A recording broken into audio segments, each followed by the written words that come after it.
Hi everyone, my name's Jared from Gopher Model Trains, and we're here with what's technically going to be episode number 14 of DCC Fridays.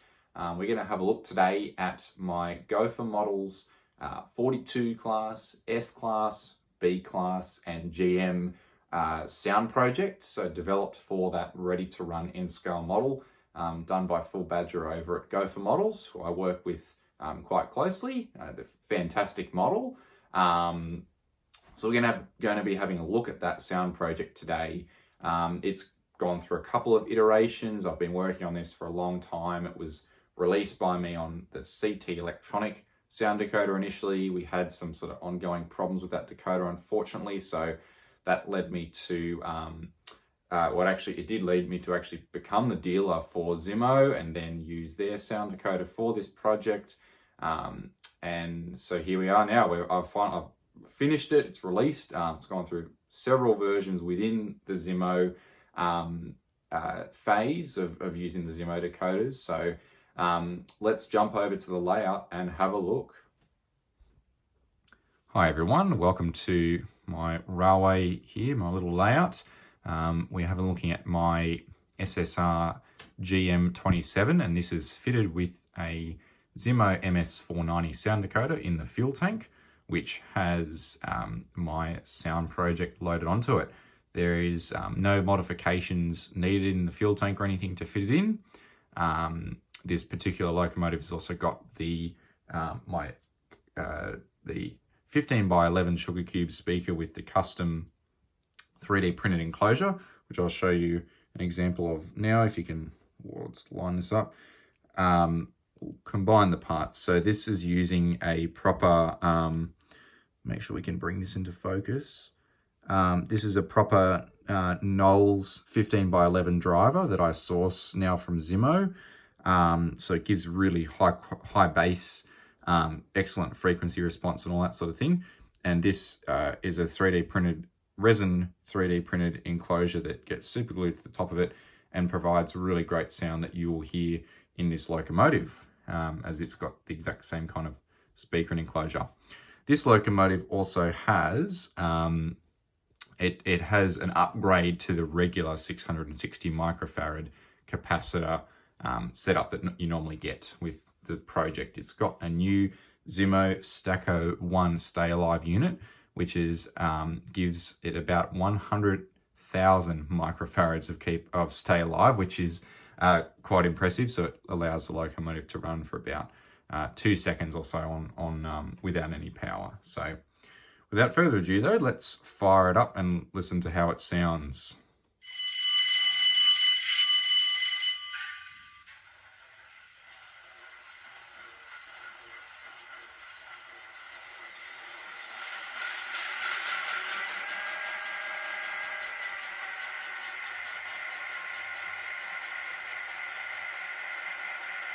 Okay, so it's our startup sequence, and we'll fire up the headlight. So of course, that little flicker that you can see there is not actually visible to the human eye, but the camera picks it up. And we'll have a listen to our horn.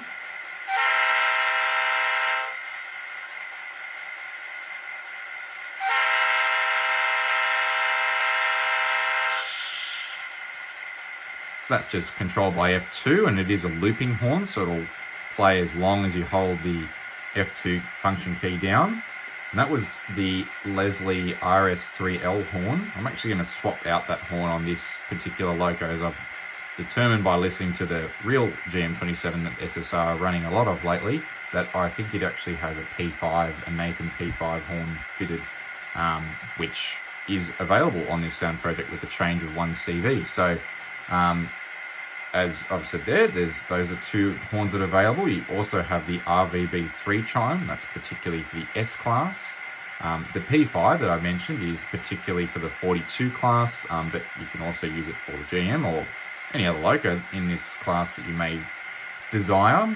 And then you've also got the Westinghouse A and B horn, which is the B class horn through and through, and also the Leslie S5T, which is that's more suited for some of the later, some of the modified S class and also the GM.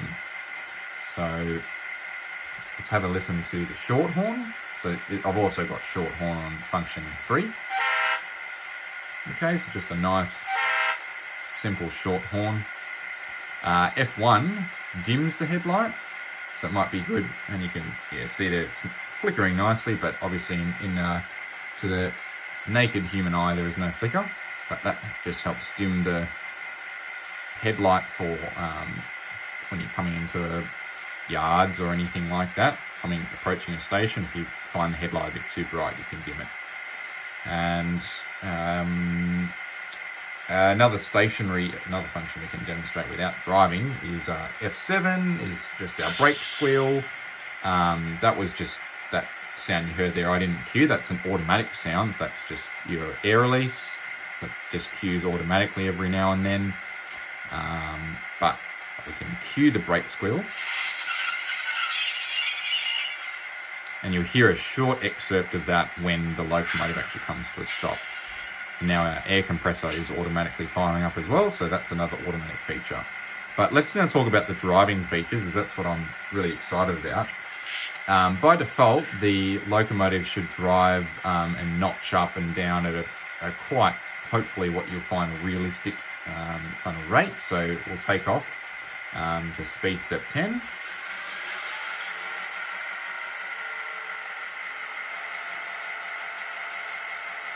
And go up to 20.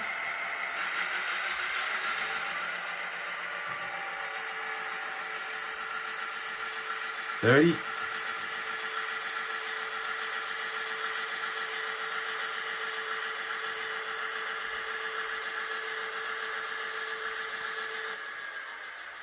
Back down to 10.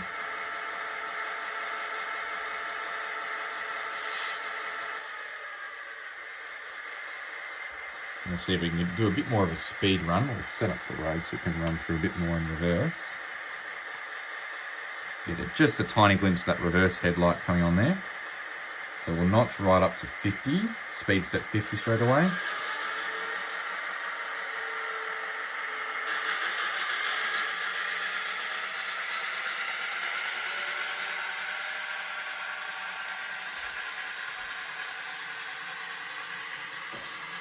$60.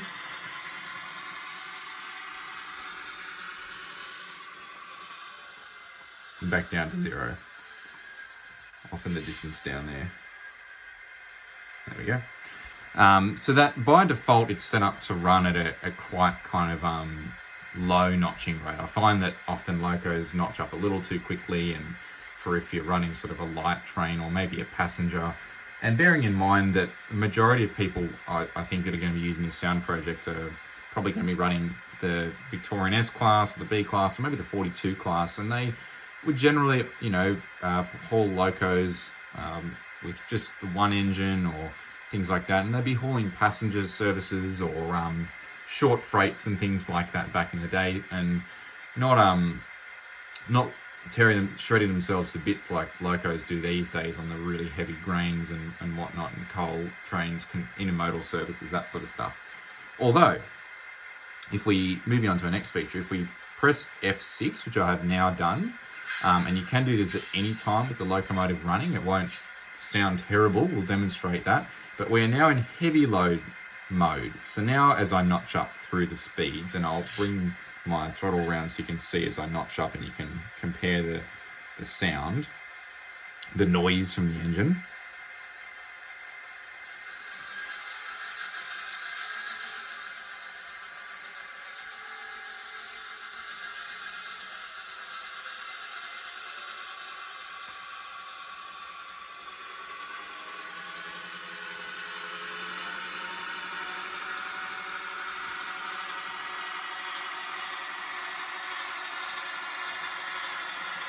So we're at speed step 40, and we can already hear there's a lot more noise.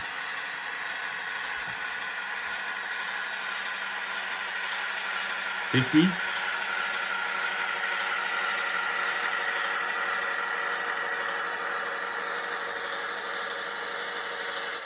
Notching back down. So I believe we reached notch 8 pretty quickly there. So I'll now demonstrate what happens if I'm in normal load mode. So F6 just turned off. And what happens then if we just turn F6 on when we may choose when we feel like it. So we'll notch up to speed step 30, just in light mode. We're running along nice and light. And we go, oh, hang on, we want to throw on F6. F6 is now on.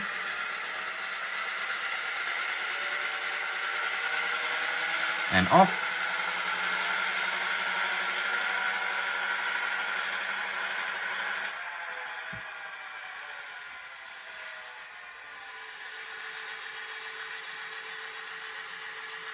Back on.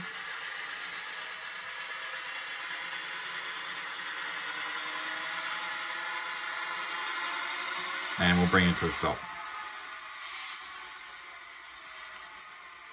So you can see, even if you wish to enable F6 at a certain point, very smooth transitions, which is the really important thing. It sounds quite realistic. The prime mover is just notching around. Even if the locos come to a stop, it eventually sorts itself out and doesn't skip over things and judder around or cause any sort of disruptions to the sound progression, which is quite important for the prototype. So that's quite a useful feature. Another feature you may find useful is drive lock, which is on F9. So if we run the loco towards us, I'll set it up. We're just in normal notching mode now. No F6 or anything like that. So I'm at speed step 30. And if I now turn on F9, if I now increase my throttle, the loco doesn't get any faster or anything like that. I'm now at full clip on the throttle. Speed step 126.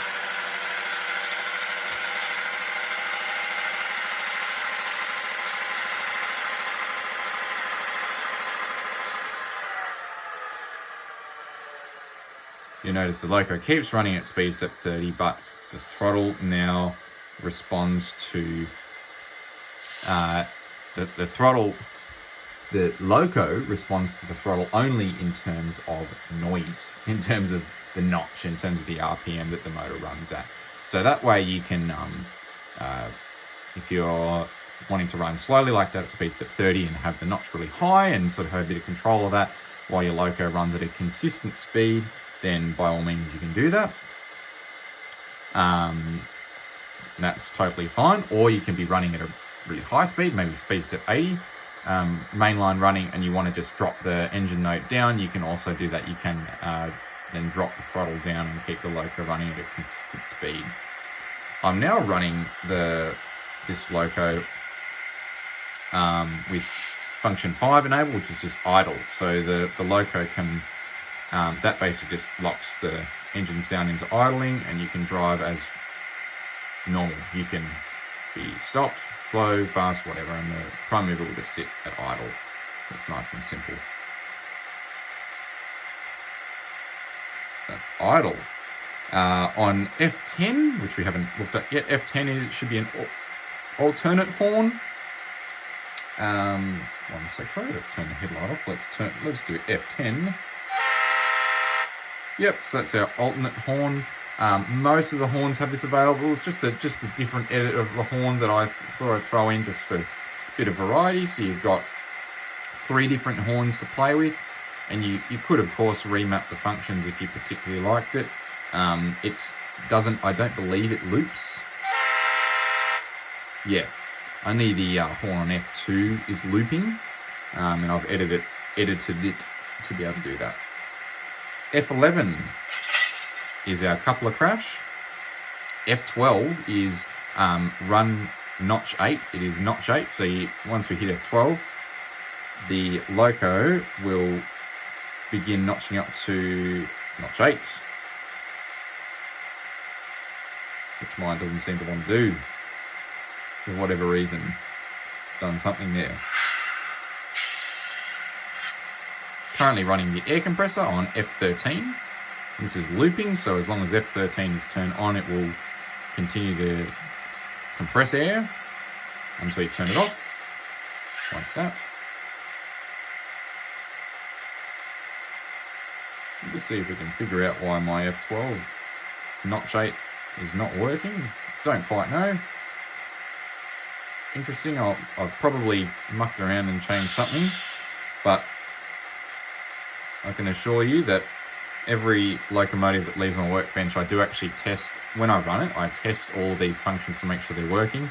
My line's currently not working, so I have to fix it, but all the locos that leave my workshop have all these features. I make sure that when the sound project is loaded, that everything works. On F14, we'll have air release, I believe. Let's go to F14. Yep, air release. F15 is the spitters, which is, it's just a random sound. So you have the double discharge of the air from the brake cylinders. Now, F16 is quite a neat feature. It's my custom manual notching feature. And this is designed to work so that essentially if you press a function button, it will notch up or down. So F17, and now I've mapped this so that on my throttle, I've actually mapped it so that F17, which is notch down, is this button. F18, which is notch up, is this button. F16, which is turned on now, is the thing that turns manual notching on and off. So F16 is the on-off for manual notching feature. So now that F16 is on, it has detected what notch the locomotive is running at currently, and that is idle currently. It's currently idling. So if I then notch down, nothing happens. I can notch down again, nothing happens. If I notch up on F18, we've notched up there. Now, so that's turning F18 on. If I turn F18 off, it notches up again. So essentially, every time you press the button, it will respond. If I notch down,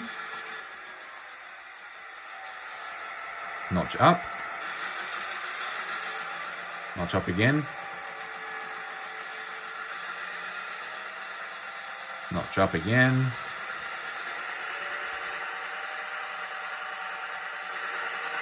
again. I think we're at notch 8 now. No, now we are.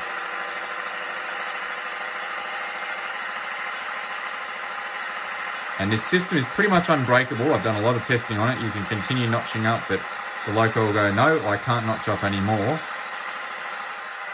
As soon as you notch down, it'll press F17, it'll notch down. We're just going to bring it right down. You can see it's quite responsive. And if at any time you want to exit it during the notching process, and so this notching up and down can be done at the loco can be stationary like it is here, it can be running, whatever, no problem. You can turn manual notching on once you've got your train moving, so you may want to, get it moving, and then you want to start playing around with the notching. You just simply then push F16, it'll then lock the current notch in, and then you can adjust from there. And once you've had enough, then press F16, and it's then released into automatic notching, if you like. So hopefully that makes sense. If that wasn't so straightforward, you can always ask me about it, or in the instruction PDF that comes with the sound project, there's a fairly detailed little paragraph on how it sort of all works. Now, some further couple more features if you've made it this far. F19 is shunting mode, so you get less momentum. That's all it is. It just means that the loco will move around. It'll be a bit more responsive to the throttle. As you can probably see, it's jumping around a bit more. F20 is mute, so if everybody at the club is telling you to shut your locos up because they're too loud, you can mute. Alternatively, if you are driving the loco and you want to mute it and you don't want to go all the way to F20, you can just press F8. That'll mute it at that point in time. If the loco is stationary, like it is now, and we press F8, that will shut the loco down and it will go through the shutdown cycle. F21 and F22, which I won't demonstrate because it'll ruin my volume level that I have currently. F21 decreases the volume and F22 increases the volume. So you can adjust this on the fly, simply just with function buttons. And it just simply is a matter of holding, keeping F21 on, and it'll just gradually decrease the volume, and then you turn it off once you're satisfied. F22 will increase the volume, and there is actually a max level that I've set in the project, which I think is the level you'll get it at when it's delivered. Don't quote me on that, but I believe that's what it is. Maybe it's a level that's slightly higher. That it is a level that I've tested it at, and it is reliable and not going to break anything. So that's the reason I've set the maximum in there, because Simo decoders can, I believe the maximum is set at about 100 or 120. They can go up to 255, which is very loud, and that could get into territory of damaging the decoder or the speaker or both.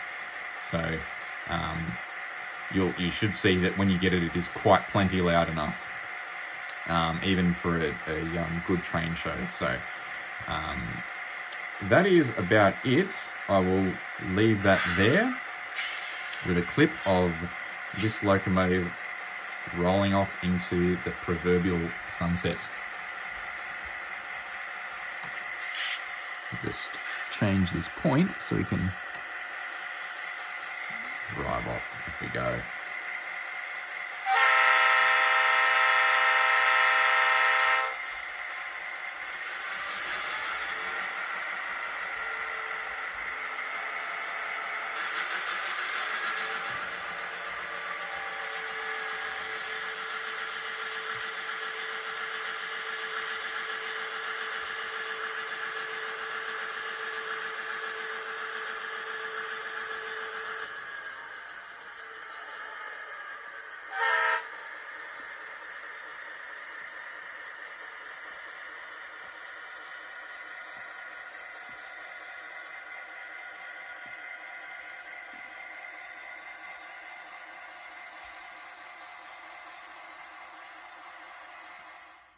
So we'll leave this video there. Thanks for watching.